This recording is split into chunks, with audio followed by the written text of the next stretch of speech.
Have you ever wondered why, no matter how much you achieve or what you own, true happiness seems just out of reach? Jim Carrey famously said, "I wish everyone could be rich and famous so they see it's not the answer." But what does he really mean by this? In this video, I'm going to break down the deeper meaning behind his powerful words and, more importantly, show you how to find happiness within yourself.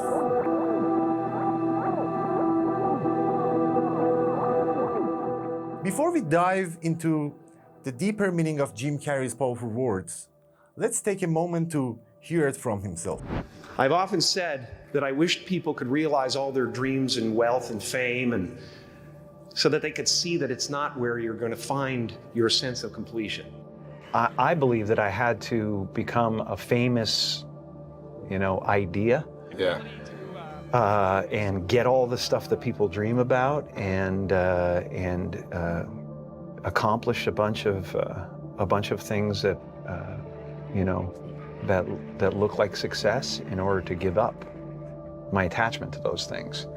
Why aren't we happy with what we already have? And how can we find the true happiness within ourselves? That's what I'm here to explain. The big question that always makes me wonder is, why do people like celebrities, the ultra-rich, and even us, despite having so much, still feel unfulfilled? Hold on. I'm not here to compare our lives to theirs, but let's be honest with ourselves for a second. You're watching this on your phone with the access to high-speed internet. You probably have a home, a cozy bed to sleep in at night, and maybe even a family that cares about you. Yet, something still feels like something is missing. Why is that? This reminds me of Oscar Wilde's quote. There are two great tragedies in life. The first is not getting what you want, and the second is getting it. So, what does that mean? It's simple. We spend so much time chasing what we think make us happy. Money, success, fame. But when we finally get those things, it often still doesn't feel like it's enough. So, what Oscar Wilde meant by the second tragedy, getting what you want? It might sound puzzling at the first. How could achieve your deepest desire be the tragedy? To understand this, we need to explore the nature of desire itself. Desire is a fundamental part of human experience. It is that feeling that pushes us towards something we want or believe we need. Be it love, success, material positions, or personal achievements. Desire motivates us, give us the goal to strive for, and can bring excitement and purpose to our lives. But here's the thing. Desire is often rooted in sense of lack. We desire something because we feel that obtaining it will fill a gap or void within us. Sigmund Freud believed that our desires are closely linked to our anxiety. According to Freud, the tension between where we are and where we want to be create anxiety, but it also propels us forward. For example, if you are striving for a promotion at work, the desire for a new position keeps you motivated. The anxiety about not yet having it pushes you to work harder, learn more, and prove yourself. However, Freud pointed out the paradox. Once we achieve what we desire, the anxiety that once drove us dissipates. Without the tension, we might feel a sense of emptiness. Imagine finally getting the promotion you have worked so hard for. Initially, you might feel elated, but over time, the excitement fades, and you may start to wonder, what is next? The goal that once consumed your thoughts is now just another part of your life. Now let's bring Jacques Lacan, a French psychoanalyst who expanded on Freud's idea. He suggested that our desires are not just about lack something, but are driven by the pursuit of something unattainable. A concept he called objet petit a, or the object cause of desire. According to Lacan, desire is perpetuated not by the object itself, but by the longing for it. It's the chase, the fantasy, the idea of what the object represents to us. He believed that we are always desiring something just out of reach, because it's not the object we truly want, but the feeling that comes with pursuing it. Let me give you an example to make it this clear. Think about the excitement of planning a vacation.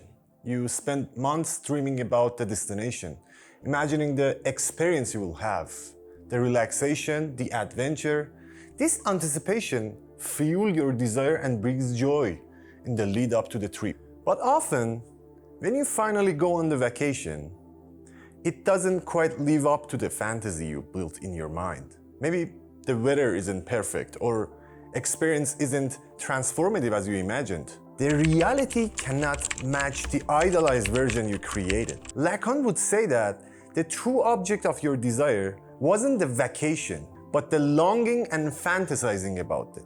The desire is sustained by the pursuit, not the attainment. So when the Oscar Wilde says the second tragedy is getting what you want, it reflects this idea that fulfilling our desires often doesn't bring the lasting satisfaction we expected. The tragedy lies in the realization that the object of our desire doesn't fulfill us in the way we had imagined. The anticipation and pursuit provide us with the purpose and excitement, but the attainment leave us facing reality, which is seldom as perfect as our fantasy. Understanding this helps explain why both celebrities with immense wealth and success and people like us with comforts and convenience can still feel unfulfilled. We achieve our goals, acquire positions, or reach milestone, yet the deep-seated feeling that something is missing remains. It's because the cycle of desire continues, while Lacan emphasized that our desires are never truly about the objects themselves, but about the longing and pursuing. By recognizing the cycle of desire is endless, we can start to appreciate what we already have and seek fulfillment through personal growth, relationships, and experience that enrich our life on a deeper level. In the next part of this video, we will explore the practical ways to shift our focus from endless pursuit of external desire to cultivating inner happiness and satisfaction. I can relate this issue personally, just like Jim Carrey. I used to feel the same way, constantly chasing after something and thinking about that bring me lasting happiness. But I found a solution, and while it's simple, it does require a discipline to achieve. There are two keys we must do to stay happier in this modern world. The first step is to stop chasing short-lived pleasures and focus on long-term goals that bring satisfaction. It is easy to get caught up in the quick dopamine hits, whether it's through social media, junk food, or other distractions. They stop bringing us the same joy because our brain get used to the high levels of dopamine they release. This leads to the desensitizing of pleasure, and simple everyday achievements that used to bring happiness no longer do. From neuroscience perspective, this is important to understand. When we engage in high dopamine activities like watching pornography or using substance, our brain adjusts to expect this high level of dopamine. Over time, this causes us to feel less joy from simple things, and we become trapped in a cycle of needing more stimulation. After the initial pleasure ends, dopamine levels do not return to the normal. They drop below the normal, which is why we often feel unsatisfied or depressed after indulging in these habits. In the long run, this constant pursuit of short-term pleasures can lead to anxiety, depression, and feeling emptiness. But the real key is to shift from these fleeting pleasures to pursuing long-term goals that align with the deeper desires. not just the material ones. For example, I start this YouTube channel with the goal of helping people. My object of desire isn't to material things. It's about making difference and providing value to others. However, if along the way I become focused on just making money instead of helping people, it would change me. I would lose the deeper sense of fulfillment and start to feeling less satisfied, because my desire would be tied to something external and material. When we focus on long-term goals that align with the purpose, like helping others, personal growth, or pursuing a passion, you will find the fulfillment not just in the outcome, but in the process itself. These kinds of lasting happiness we should be aiming for. It's about moving away from instant gratification and investing in something that gives us meaning and satisfaction. The second thing is to start practicing some I've found very incredibly effective, do-nothing meditation. This practice is exactly what it sounds like.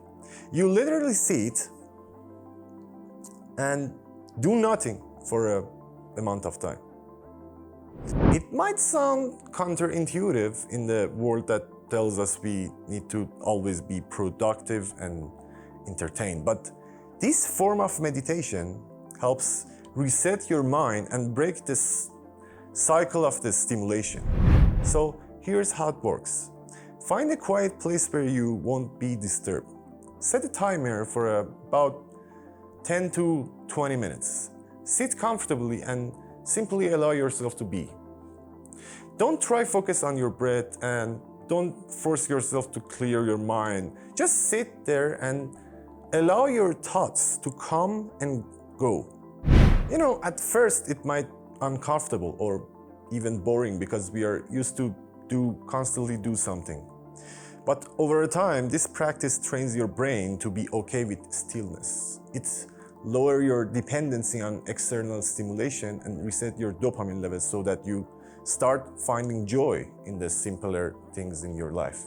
For example, instead of needing constant entertainment or scrolling to your phone for distraction, you might start enjoying the quiet walk outside or sitting with your thoughts. This practice also teaches you to be more present and engaged in the moment, which lead to a deeper sense of awareness.